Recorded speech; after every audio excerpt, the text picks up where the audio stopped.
everybody, this is Valerie Bono from Proactive, and you're listening to the Building Bite podcast.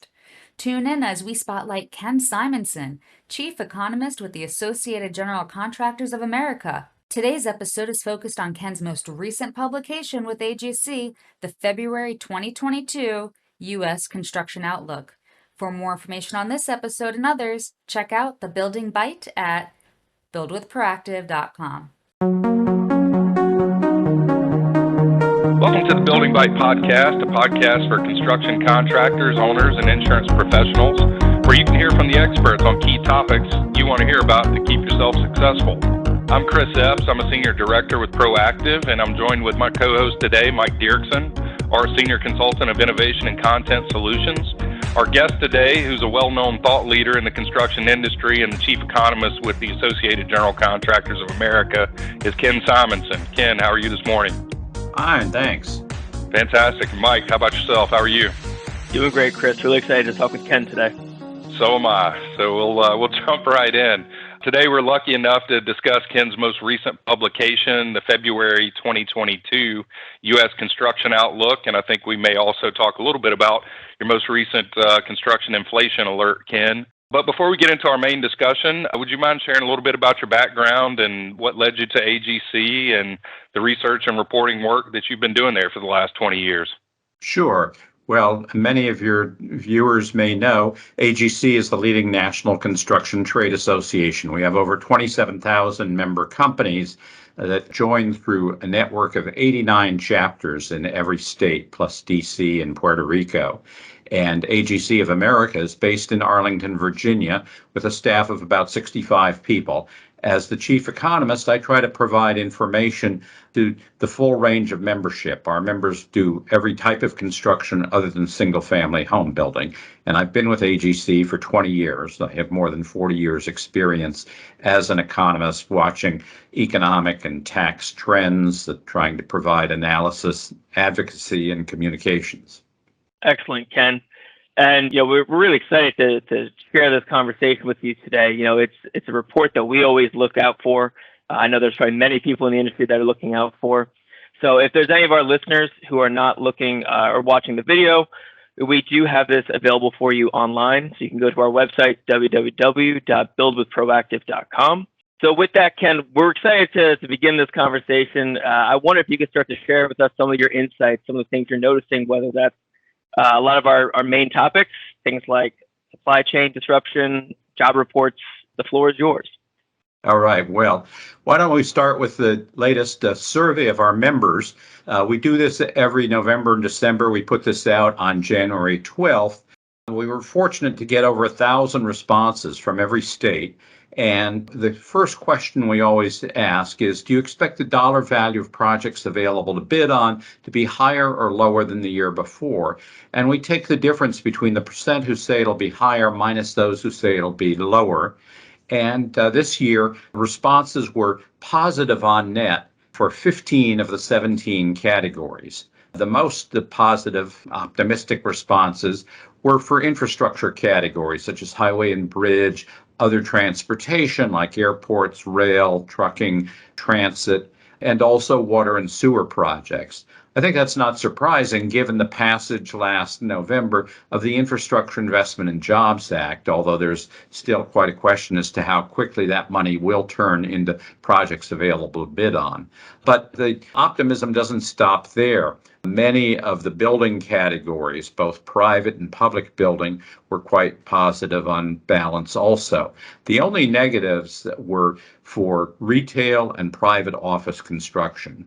And I think it's not surprising given how slow office space has been to fill up again, how many stores have had to close their doors for good, how much question there is about when we'll get back to so-called normal in terms of people feeling safe going into offices, into stores, into restaurants, and so forth. Yeah, no, absolutely, Ken. There's something we joked around about. I saw something saying, we've been through so many unprecedented times. We're ready for precedented times again, right? Getting back to normal would feel like a good thing. But, it's interesting, Ken. We talk to a lot of people on the show, and we hear a lot about these differences with labor shortage, skilled, unskilled. What do you think is the driving force behind that, right? With these trends, what are you seeing there?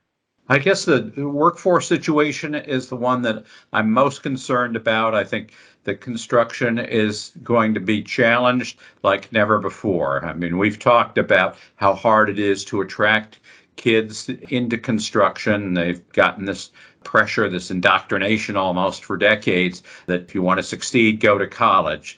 Well, that actually might be turning the other way somewhat as we find the labor market is so tight that people realize, hey, I can get a job without going to college. If I am laid off or I don't like the job I'm in, I don't have to go back and get a new degree or certificate.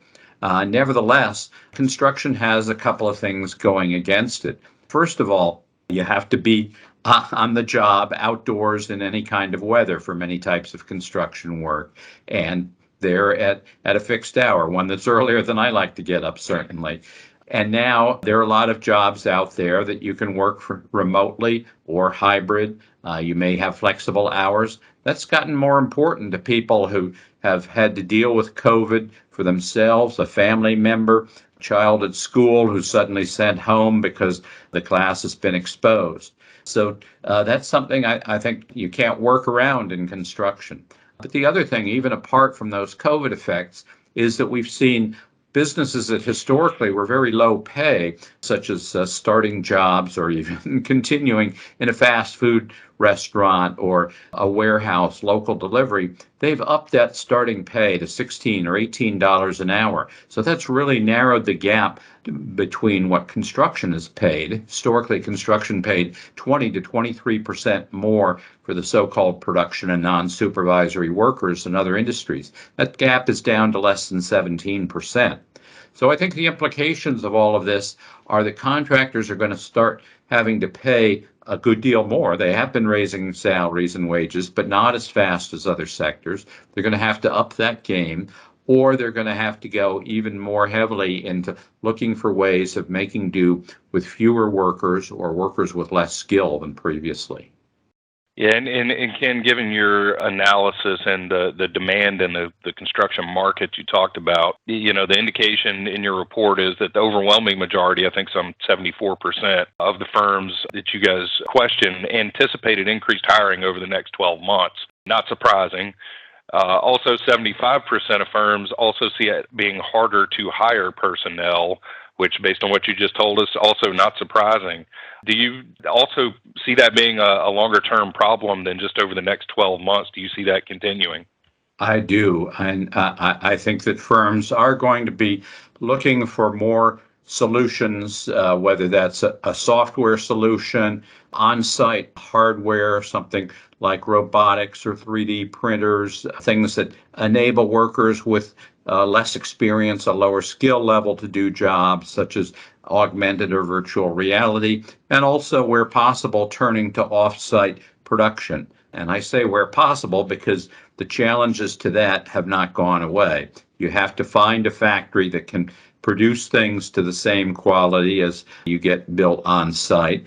You have to have a path from the factory to the job site, and that's not always easy in a city location. And you have to have the workforce in the factory. And if you're asking for the same kind of work that you have done on a job site, then it's the same scramble to get those workers. So I think that the solution is going to be an ongoing, evolving situation of a combination of all of these things, as well as greater investment by the public sector in training opportunities. That, of course, we've really neglected or allowed the whole vocational education system to degrade. And we need to be putting a lot more into career choices for people who aren't college oriented or who go to college, but nevertheless like working with their hands, like being able to say to a family member, see this building or this bridge, I helped build that. I've done that several times myself, and that is definitely a very gratifying feeling, when you drive by a project that you've recently completed, or even 15 years later, you drive by and it's still there. That's a great feeling. And what you talked about with labor is a very common theme, and I think something we hear about frequently on our show, having the right people in place to succeed.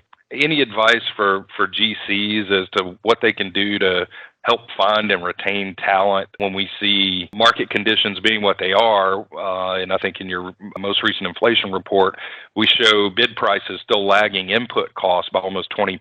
I think it's about 17.5%, 18% on the producer price index. And I guess maybe a follow-up question to that is, I see the Dodge Momentum Index slowing down a little bit in your most recent report. Is that ever going to catch up? Is that going to help alleviate this problem at some point? Well, there's a lot to unpack there. First, let me talk about what's going on with costs and bid prices. You're right that we saw the costs of every material, it seemed, just shot up from sometime in 2020 to about mid-2021. And this was definitely a multiple set of impacts from the pandemic, that factories, production facilities of all types, they either shut down if they weren't deemed essential businesses, or because they had an outbreak of coronavirus before anybody was vaccinated, or the businesses that were ordering from them thought we were heading into a deep recession. The economy lost an incredible number of jobs in the first 2 months, and the stock market plunged. So a lot of orders were canceled, and it took a long time before production facilities ramped back up. And then you had a series of one-off events that in normal times might have made little difference to most of the economy, most of the construction industry, but have had long-lasting effects. I'm thinking in particular of the deep freeze in Texas that shut down all of the production of resins for construction plastics. And basically the whole global supply chain got depleted. And so even though those factories came back online, those petrochemical plants came back online, it's taken a long time to get supplies back to where they should be. Then we had kind of freak events like a ship getting stuck in the Suez Canal, a bridge across the Mississippi River being shut down for 3 months that caused trucks to have to route around that for an extra hour or more. Again, something that would have had regional or minor impacts because the whole supply chain had been emptied out. Now these effects are very long lasting. We also have, of course, the phenomenon of ships backed up off the ports. First it was Los Angeles and Long Beach. More recently, it's been East Coast ports as well. And that's a whole sequence of problems of not having enough trucks or chassis or train crews to bring the containers inland. Where are the chassis? They're sitting outside a warehouse that's too full to unload the container that's sitting on that chassis. So all of these things are going to take quite a while. And the impact certainly has shown up in materials costs. Well, in the last few months, the materials costs have not necessarily retreated. Some of them have come down pretty sharply, most recently steel, earlier lumber, but then sometimes they jump back up, and we've seen that again with lumber. So I think we're in for a year of very volatile pricing. In its way, that's as hard for contractors to deal with as the knowledge that next month will be higher. Then at least you put that into your bids. Now you might think, okay, things are getting back to that famous normal, and we can put in today's price, and maybe when we actually buy the stuff, we'll be better off. Well, lo and behold, you go and buy it, and prices shot up again. So there's still a lot of peril in what's going on with prices. Yeah, it's in looking at your charting, definitely a lot of volatility there in the trending on material prices. I mean, as you alluded to, steel is still way up there and inputs are hard to get. We're also hearing a lot from some of our contacts about alternatives being put to use in the field, basically because of that price variability, one of them being mass timber.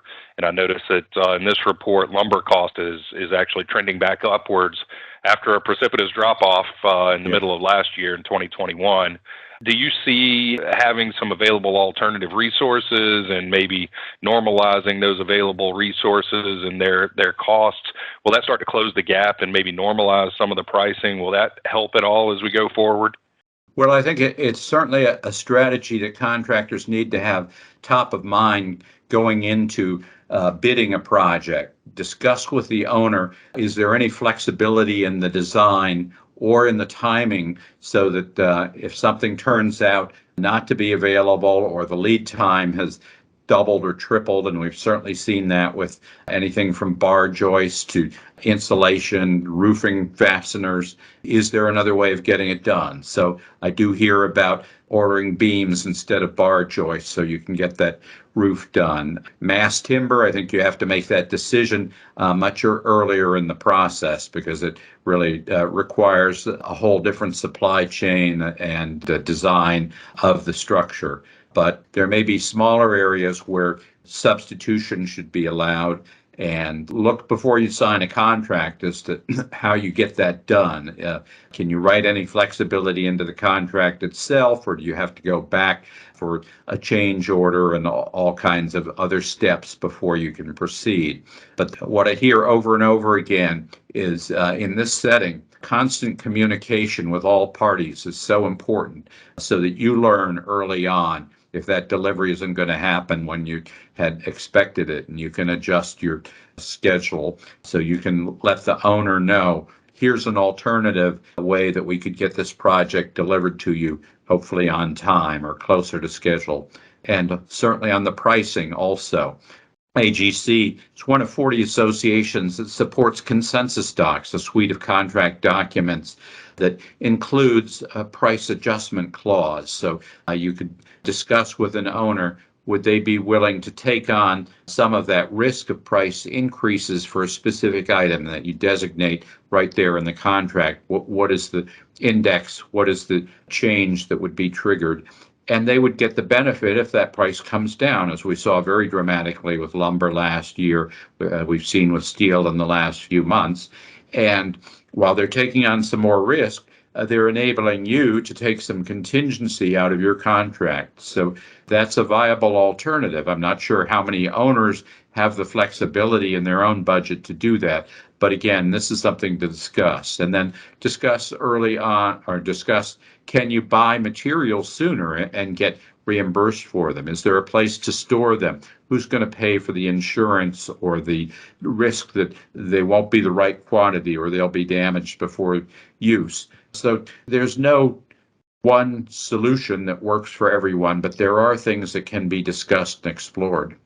Yeah, certainly starting to see a lot of creativity in contract clauses, for those owners that if you got to have it, you got to deliver that project. You're going to have to make some concessions just to keep the ball rolling, keep things moving forward. I'm also surprised that the non-residential bid pricing hasn't jumped more in your recent report, really to close the gap on material escalation costs, which are still fairly volatile. It seems like contractors probably still getting crushed financially, really on the supply side. Given those unprecedented differentials in material costs versus bid pricing, do you see this being a longer recovery than perhaps previous spikes where we had such a large delta?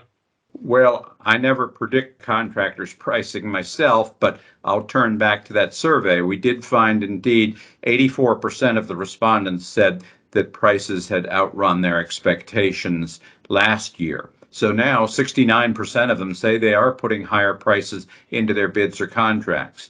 I don't know if they're successful in putting in a high enough price. We'll just have to see how that plays out.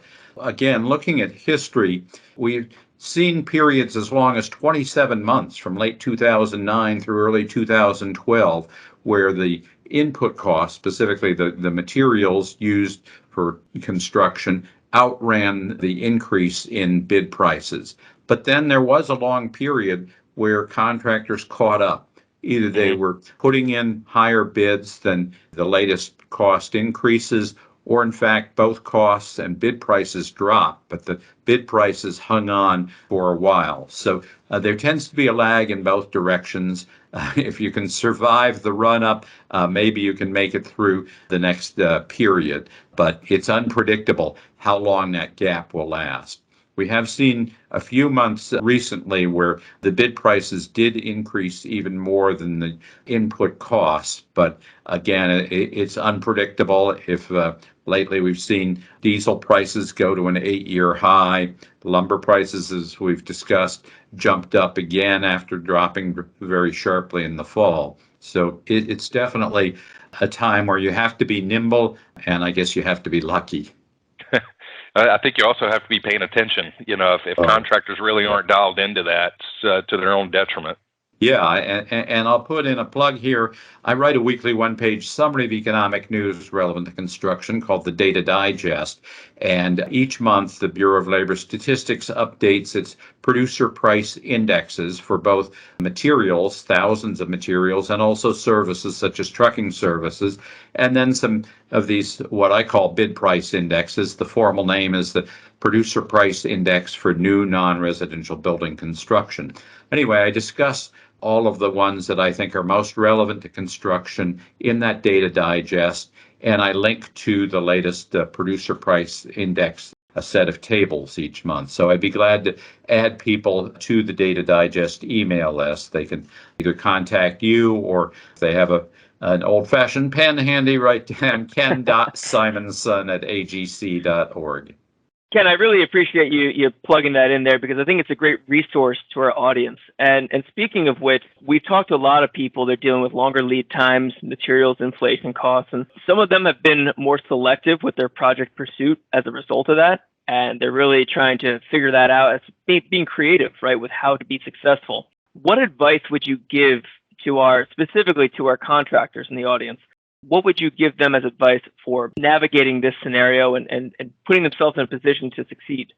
Well, as we've discussed, you really need to stay on top of what's happening with materials costs, and perhaps even more with availability. That no owner wants to hear that project that they were planning to have the grand opening on September 1st, it's actually going to be March 1st of next year. So as soon as you hear something that's going to affect schedule, discuss it with the owner, talk about whether there are alternatives in terms of design or suppliers or opening in phases or something. For instance, I've heard of multifamily builders who, while they normally would put all of the dishwashers in at the same time, in fact, if they can't get the full supply, they check with the owner on which apartment is going to be occupied first, and that's the one that gets the appliances at that point. So it's not the traditional way of doing business. It may be less efficient, it may cost somewhat more, but you certainly want to keep the owner satisfied, and you really have to be strategic about what you're going to sacrifice, how flexible you can be in terms of how you do business. And think about that before you even bid the project, but then stay flexible. Keep adapting as these curveballs come into you at 96 miles an hour. Maybe the only curveballs we see thrown in this major league season. Being a baseball fan, particularly a Braves fan, I hope that's not the case. I hope we pick things back up. And speaking of picking up, I see that federal work is projected with a 37% increase in your most recent report for spending on bridge, highway, and transportation work, and expecting that's going to be over 50% higher in terms of new starts. I think it sounds like you referenced this earlier. That's probably a bit obvious to say that's impacted by the new infrastructure spending bill. But do you also see that putting strain on other common market elements for non-residential sectors, labor, fuel, equipment, transportation, all those other things you mentioned a while ago, all those other market indicators you're looking at? Well, Chris, first, let me go back over those percentages. It's not a prediction of how much the market will jump, but how many respondents think it will grow minus the percent who think it will decline. So it is an optimistic reading, but it's not a prediction of a percentage change in the size of the market itself. Nevertheless, the fact that more than half of our respondents believe that there will be growth in bridge, highway, other transportation, water and sewer projects, that's a very high degree of optimism and a huge turnaround from a year ago when there was a very slight optimism about three categories and negative feeling about the rest. So definitely the Infrastructure Investment and Jobs Act has added to the perception that there will be a lot more infrastructure types to bid on. But I would urge a bit of caution there in expecting a fast spend out of that money. Some of it is going through traditional channels. The Federal Highway Administration will continue to award award funds to states somewhat on a formula basis, as they've always done, based on population and mileage in the state. But there are other things that have new criteria that the states will be competing against each other to get that money. And there are others that are brand new, money for electrification, for broadband, for battery storage, that the government will have to come up with criteria, and then the states will formulate their own proposals, and then the money will be awarded to the states to then put into particular projects. So my expectation is that rather small amounts of that federal funding will come through this year, that this is a story for 23 and beyond, and that because it's a 5-year bill with unprecedented amounts of funding, it really sends a signal to the market that infrastructure construction is going to be a strong market for a long time. It's not this stop-go situation that we've seen, and generally underfunding that we've seen for decades. So that is a positive signal for producers of a variety of materials for construction, and I hope it will be positive for people who are thinking about construction as their next job. That I know some people have thought, well, construction, it's too risky. I'll finish one job and I might wait months before something else comes along. Now I think there's good reason to believe that you finish one job and somebody else will be waiting to hire you. We're certainly seeing that today, and I think that will be the situation for years. Now, it does suggest that there's going to be a lot of even greater competition for labor and for materials. So yes, I expect cost to remain elevated, and at times the supply chain to be tighter than it was in the pre-pandemic days. But I think the market will adapt in a way that will enable contractors to deliver quality infrastructure jobs along with whatever else the private sector is asking for. Ken, you said something interesting about the competition between states, and I wonder, myself sitting in New York City, there was a mandate created for the workers to all be vaccinated. And I wonder if you see that as a mid to long-term projection that might be drastically altering these things when the competition comes into play, depending on what state has what kind of mandates. Hopefully everything is moving in a positive direction with COVID, but it is a real factor, and we know that the construction trades have typically lower vaccination rates. Do you think that that's going to be a big component of this with the remaining and the upcoming work? Well, COVID is definitely an issue particular to construction as well as affecting all of society. There's an ongoing survey of Facebook users. Admittedly, that's not a scientific sample, but it's a very large one. And the results have been very consistent. In the latest version of it, only 56% of the respondents who said they work in construction said they'd been vaccinated, compared to 84% of other respondents. And so the implication there is that construction firms are going to have a harder time finding full, healthy crews. And for the many owners, such as medical centers, that require everyone on their premises to be vaccinated, it will be that much harder for construction firms to get eligible workers.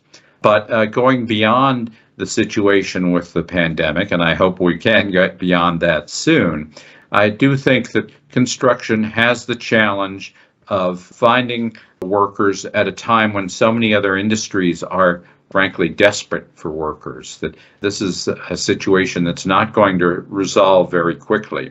And so contractors are going to have to be creative, proactive, aggressive, if you will, whether that means raising starting pay, raising pay across the board, finding ways to give workers somewhat more flexibility about either when to show up or even working off-site if that's possible.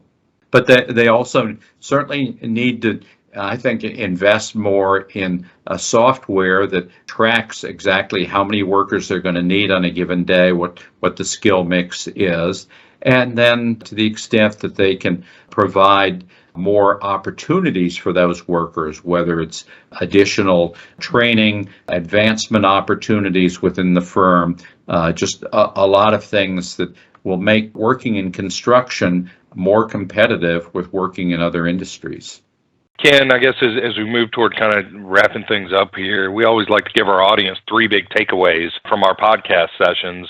And you've been such a great guest and sit in a little bit different space than a lot of our guests, being an economist and having, I think, a broader view of the industry. If you could give our listeners 3 big takeaways, what would those be coming out of this conversation?